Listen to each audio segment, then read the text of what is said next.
A gente queria trazer também um pouco mais pro lado da história, né, da sua carreira.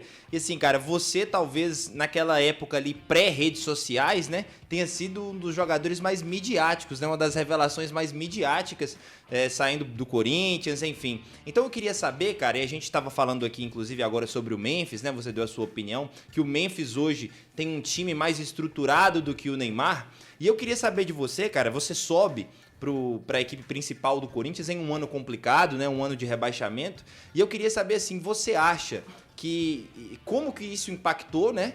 Pô, seu primeiro ano como profissional, o time é rebaixado, e se isso teve uma influência negativa no seu desenvolvimento ali dentro do clube, né? Porque mais importante talvez do que o que um jogador jovem pode entregar, né, é o ambiente que ele encontra dentro e fora de campo para conseguir performar e entregar o seu melhor. Não, com toda certeza, com toda certeza. Eu costumo dizer que isso aí foi um. Porque eu venho da base fazendo tudo que vocês já sabem, né? O maior artilheiro da história do Corinthians, jogando na seleção e tudo mais. Campeão sul-americano, até esses lances aí do Campeonato Sul-Americano Sub-17.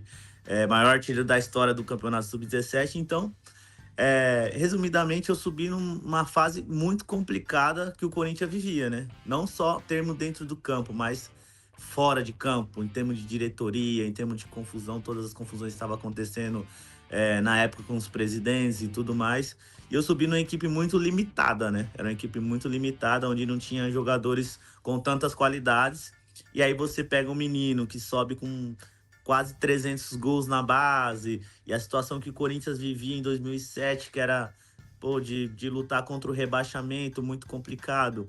E eu venho com muita confiança da base, por estar fazendo tudo que eu estava fazendo. Então, imaginei que eu ia chegar no profissional e ia só deixar as coisas acontecerem e fluir normalmente. Mas aí, quando você chega lá, começa a ver a pressão, começa a ver tudo que estava acontecendo no clube e as coisas não começam a andar, e você, como um garoto de 16, 17 anos, não preparado para aquilo, é muito complicado.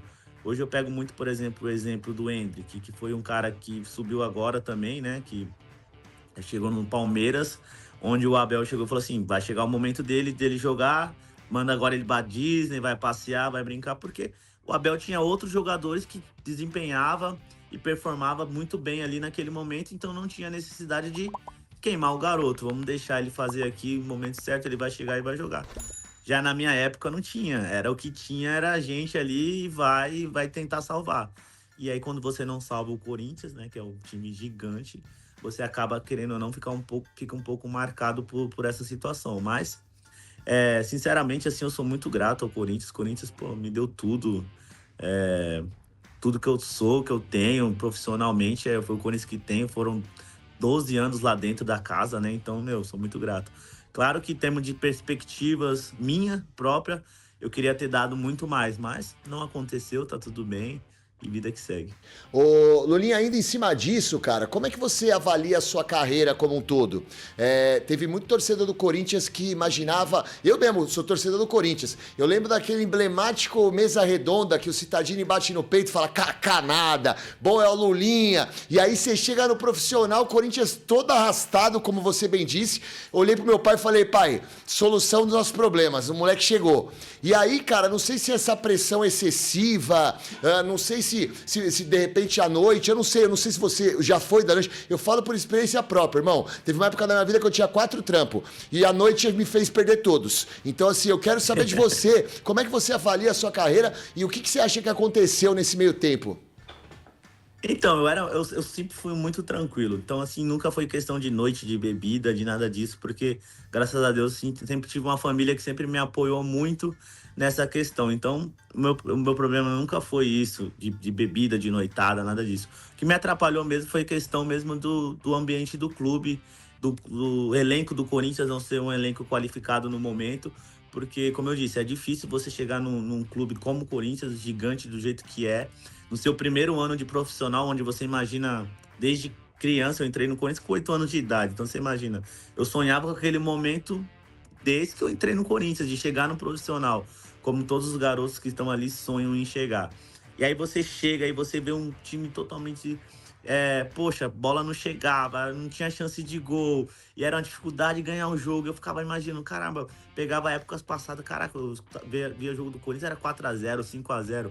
A gente, pra ganhar de 1x0 em 2007, era aqui, cara, era suado, muito difícil mesmo. Então, realmente era um elenco que não foi muito bem montado, organizado, muitas trocas de treinadores que acabam atrapalhando, vocês sabem muito bem disso. E aí, no final, acontece o que aconteceu, que foi o rebaixamento. E como eu disse, muitos torcedores colocaram a esperança no Lulinha, por conta da mídia, que falou que era o menino. Falou não, né? Que realmente mostrou o que eu estava fazendo na base. E aí tem a multa rescisória, que aí já influencia cada vez mais. Então, quando isso não acontece, você, como eu disse, você acaba ficando um pouco marcado por essas situações. E aí as pessoas falam, a Lulinha não deu certo. Mas eu costumo dizer, cara, se eu não tivesse dado certo, eu não estaria jogando futebol até hoje. Até hoje eu tô aqui jogando futebol, graças a Deus, sustento a minha família através do futebol. São 8 anos fora do Brasil. Eu costumo dizer, o pessoal fala, pô, é fácil jogar fora do Brasil. Você vê vários jogadores aí que vêm pra cá e não conseguem, e voltam logo mais, e tentam um clube no Brasil e muitas vezes não conseguem. Então, assim, hoje eu tô com 34 anos, entrando, claro, pra minha reta final, assim, de carreira, mas muito bem consolidado, muito tranquilo. Então, assim, sou muito grato ao futebol e ainda quero jogar ainda por mais, sei lá, 4, 5 anos, até quanto puder aí, se Deus quiser.